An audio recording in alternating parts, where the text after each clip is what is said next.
sommes le 23 février 2022, c'est l'heure de la revue de la presse et des médias israéliens en direct de Jérusalem sur Radio Kalita.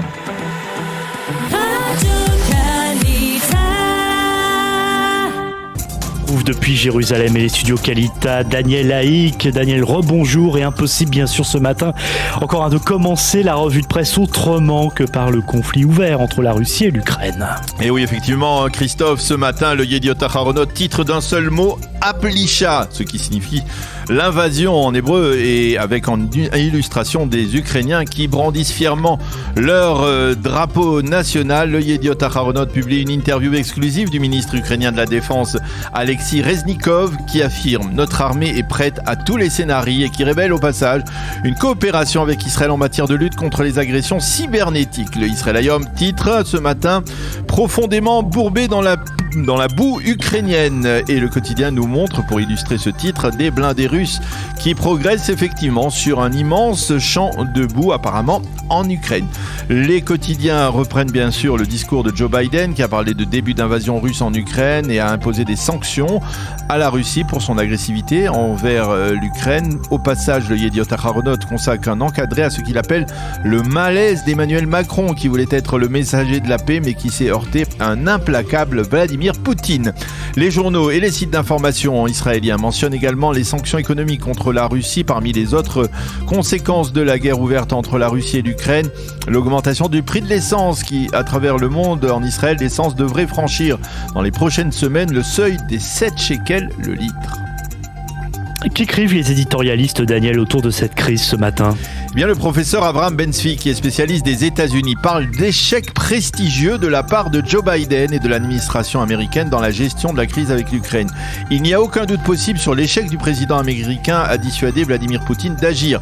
Selon le professeur Ben-Zvi, les sanctions annoncées hier par Joe Biden seront partielles et limitées et ne devraient certainement pas affecter l'économie russe. Mais Nadav Eyal, dans le Yediot Aharonot, lui, ne partage pas vraiment cette évaluation. Il souligne que les États-Unis et l'Occident en général ne sont pas restés les bras croisés face aux provocations de Vladimir Poutine. Les Américains ont envoyé d'importantes quantités d'armes à l'Ukraine, l'Allemagne a renoncé au marché d'acheminement du gaz russe, les Britanniques ont promis des sanctions. Alors certes, écrit Eyal, c'est Poutine qui donne le ton, mais c'est aussi lui qui va payer l'ardoise de son agressivité. Quant à Sever Plutzker, toujours dans le Yediot Aharonot, il écrit que seuls les chefs de l'armée rouge peuvent sauver la Russie des obsessions actuelles de Vladimir Poutine. Et on parle moins ce matin dans la presse et les médias de l'accord de Vienne qui semble pourtant se profiler à l'horizon. Et oui, moins que ces derniers jours, le Israël Hayom affirme que les représentants des grandes puissances ont peaufiné hier les termes de cet accord. Nous sommes près de la ligne d'arrivée après 10 mois de pourparlers, ont affirmé certains représentants occidentaux à Vienne, mais les sites d'information israéliens, comme celui du Haaretz, mentionnent les déclarations faites hier par Benny Gantz. Le ministre de la Défense a affirmé que même si un accord devait être signé entre les puissances et l'Iran, eh bien Israël devra préparer des options offensives contre Téhéran. Le Israël Hayom cite un ancien haut fonctionnaire de l'AIEA, Oli Enonen, qui a affirmé que la signature d'un accord à Vienne précipitera la production d'une bombe atomique iranienne. Il affirme en effet qu'il ne faut pas lever pour l'instant les sanctions économiques contre Téhéran. La presse et les médias se penchent sur la démission du ministre sans portefeuille, Eli Avidar, et sur la faiblesse actuelle de la coalition. Et l'on peut dire que cette décision d'Eli Avidar conduit l'ensemble des analystes politiques israéliens à une conclusion. Elle va fragiliser considérablement une coalition qui était déjà extrêmement faible. Amit Segal, le célèbre commentateur de la chaîne 12, a rédigé sur le site de cette chaîne N12 un éditorial détaillé dans lequel il dresse une liste impressionnante des revendications diverses des formations de la coalition, des revendications qui risquent de mettre en péril justement donc cette coalition gouvernementale.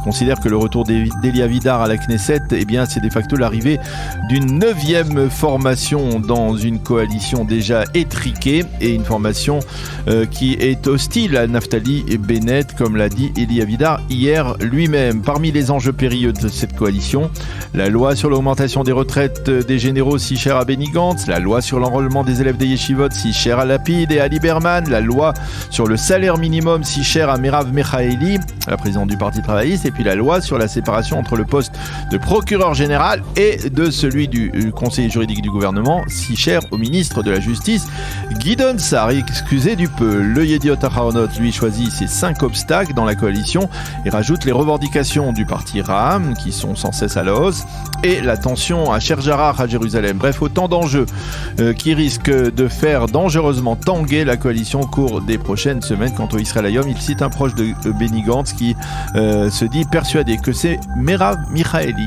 qui fera tomber finalement le gouvernement. Et les quotidiens et les sites d'information reviennent sur les conclusions de la commission d'enquête sur l'espionnage des téléphones de personnalités israéliennes. Oui, et les quotidiens mentionnent en évidence la contre-attaque très ferme du patron de la police, Kobi Shabtai, qui a dénoncé ceux qui ont fait courir le bruit que la police pouvait violer la loi.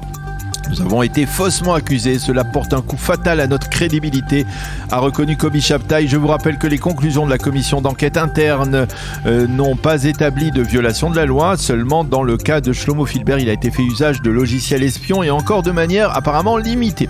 Mais le Israël Hayom rappelle ce matin que 3 des 26 personnalités mentionnées dans l'enquête initiale du Calcaliste ont donné leur portable à vérifier et il s'est avéré qu'ils avaient été bel et bien forcés. Alors, quant à Amnon Lord dans le Israël Hayom, eh bien, il constate que la confiance du public a été grandement affectée et il estime que le système a le plus grand mal à s'auto-gérer ou à s'auto-vérifier. Et puis le Maariv, lui, nous livre en évidence une révélation faite hier par la chaîne 12 autour du quotidien Israël Hayom. Et oui, le Likoud n'apprécie pas le changement de ton du journal du Israël Hayom qui était jusqu'au mois dernier totalement identifié, on le sait, à Binyamin Netanyahou et à la droite israélienne. Je vous rappelle qu'il y a 3 semaines, on a appris que le rédacteur en chef du grand quotidien gratuit, Boaz Bismuth, avait été démis de ses fonctions par Myriam Edelson, la propriétaire du journal. On avait interprété cette décision comme la volonté de cette dernière de modifier la ligne éditoriale en faveur de Naftali Bennett. Eh bien, le Likoud a l'intention de sanctionner le Israël Hayom pour ce changement d'approche et il a l'intention de faire voter un projet de loi visant à priver le quotidien d'une manne publicitaire automatique et importante en lui retirant les publications du journal officiel. Selon l'initiateur de ce projet de loi, le député Likoud Shlomo Karib, Binyamin Netanyahou n'aurait pas été impliqué dans cette initiative.